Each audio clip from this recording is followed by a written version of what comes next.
Hello students, how are you? Сәлеметсіңдер ме оқушылар, қалдарың қалай? Бүгін біз сіздермен 5-ші сыныпқа арналған ағылшын кітабының 4-ші бетіндегі тапсырмасын орындайтын боламыз. 1. Home and away. Жаңадан бөлім, яғни бірінші бөлім. Бірінші жаттығудан бастаймыз. Exercise number 1, page 4. Listen and read the dialects, then choose the correct words in 1, 3. Бұл бізде біріншісінде тыңдалым берілген, тыңдалымды тыңдаймыз, одан кейін диалогты оқимыз. Одан кейін таңдауымыз қажет, яғни 3 сөйлемде 2 сөзден берілген, сол 2 сөздің біреусін таңдауымыз қажет. Ал диалогты оқып бастаймыз. Mr. Ross, hello, Sally, how are you? Mr. Ross сұрап жатыр. Сәлем, Sally, қалың қалай? Sally, I'm fine, thanks, and you? Sally жауап беріп жатыр. Жақсымын, рахмет, өзіңіз қалайсыз дейді. Mr. Ross, good, thanks, Sally, see you later. Sally, okay, bye. Менде де бәрі жақсы, Sally. Кездескенше дейді Mr. Ross. Sally, жақсы, сау болыңыз дейді. Келесі астындағысын оқимыз. Sally, hi, Tom. Сәлем, Том. Том жауап беріп жатыр. Hi, this is my friend Rosa.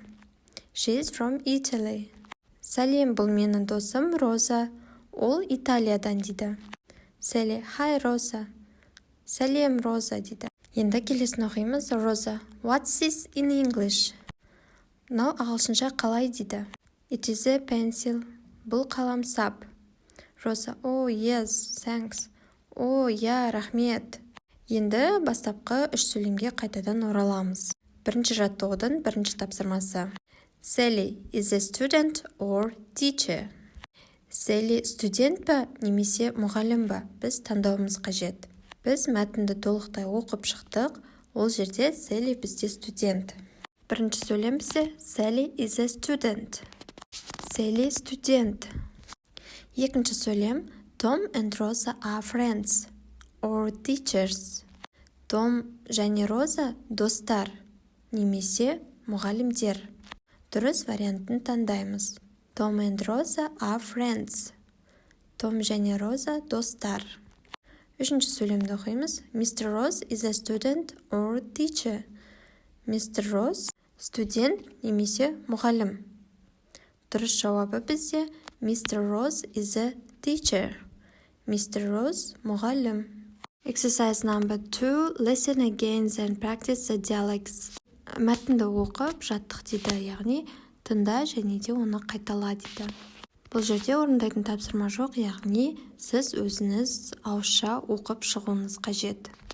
Exercise number 3. Ask and answer questions. What are objects 1-12 in English? Use the words in the box. Сұрақ қой және де сұрақтарға жауап бер. 1 мен 12-ге дейін заттардың суреті көрсетілген, соның ағылшынша атауын біз табуымыз қажет. Бірінші суретте бізде book, кітап. Екінші pen, карандаш. Үшінші bag, сумка. Төртінші computer, компьютер. Бесінші car, көлік. Алтыншы плакат, poster. Жетінші table, стол. 8-ші boy, бала.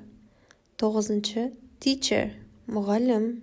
10-ші bicycle, велосипед. 11 phone, телефон. 12-ші girl, қыз. Exercise number 4. Test the class. Draw a picture on the board and ask what's this. Сыныпта сурет сал дейді, және де ол не екенін сұраққа жауап беру қажет. Кез келген сурет саламыз, мысалы көліктің суретін саламыз. What is this? Деп сұрақ қоямыз. Бұл не? It is a car. Бұл көлік. Деп жауап береміз. Exercise number 1. Repeat the words. Бірінші жаттығу сөздерді қайтала дейді. Бірінші суретке қараймыз. I, мен. Екінші сурет you, сен.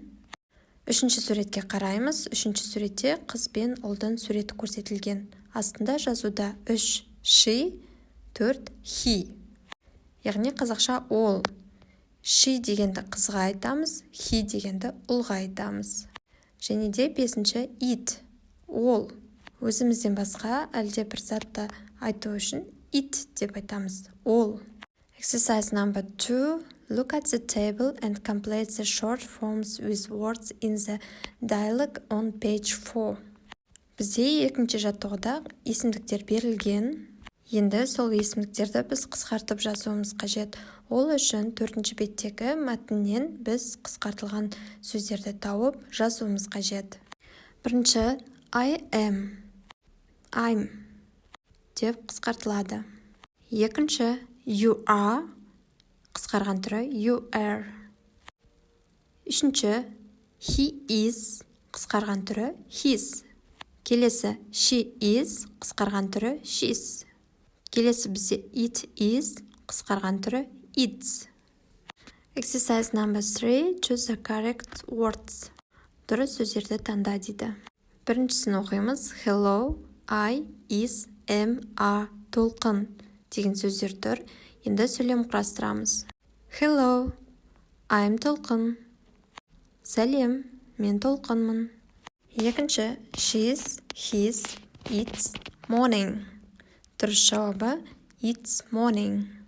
Үшінші, Mr. Frost is, am a teacher. Дұрысы, Mr. Frost is a teacher. Mr. Frost мұғалім. Төртінші, you are a student. Дұрыс сөйлем you are a student. Сен студентсің. Бесінші сөйлемде what's this? Is'дің қысқарған түрі болады. Бұл не дейді? Алтыншы сөйлем this is Lena. She's from Russia. Бұл Лена, ол Мәскеуден. Лена бізде қыз болғандықтан she's болады. Exercise number 4. Complete the sentences with words in the box. Төрт бұрыштың ішіндегі сөздермен сөйлем құрастыруымыз қажет. Біріншісі, it is a cat. Ол мысық. Екінші, Гүлнара is in this class. Гүлнара осы сыныптан. Үшінші, hello, Қайсар. You are in class 4C. Сәлем, Қайсар. Сен 4-ші С сыныптансың дейді. Төртінші сөйлем, Мадина is from Шымкент. Мадина Шымкенттен. Бесінші сөйлем, hello, I'm your English teacher. Сәлем, мен сенің ағылшын тілі мұғаліміңмін дейді. Алтыншы сөйлем, what is this in English? Мынау ағылшын тілінде қалай аталады дейді. Exercise number 5. Complete the dialogue with 3 of the key. Then listen and check. Төменде тұрған диалогты жоғарыда тұрған фразалармен толықтыру қажет. Ендеше көктің ішіндегі сөйлемдерді бірінші аударып аламыз. How are you? Қалайсың дейді. Fine, thanks. Жақсы, рахмет. This is my friend. Ол менің досым. See you later. Көріскенше. Bye. Сау бол. Енді төменде тұрған диалогқа қоямыз. Роза. Hi, Tom. This is my friend Mario. Сәлем, Том. Бұл менің досым Марио. Том. Oh, hi, Mario. How are you? О, сәлем, Марио. Қалың қалай? Fine, thanks. Жақсы, рахмет.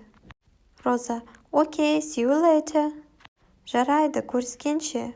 Том, bye, Роза. Сау бол, Роза. Марио. See you later. Bye. Көріскенше, сау бол дейді. Exercise number 6. Practice the dialogue. Change the names in blue. Диалогты оқып жаттық дейді. Және де сол диалогта көкпен жазылған есімдерді басқа есімдермен ауыстырып жаз дейді.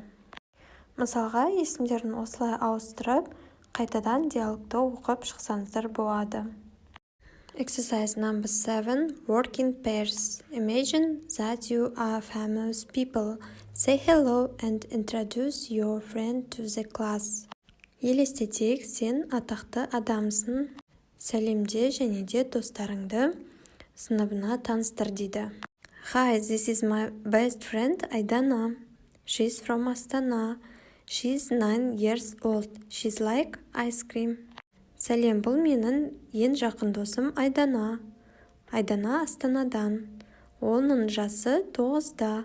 Ол балмұздақ жегенді жақсы көреді.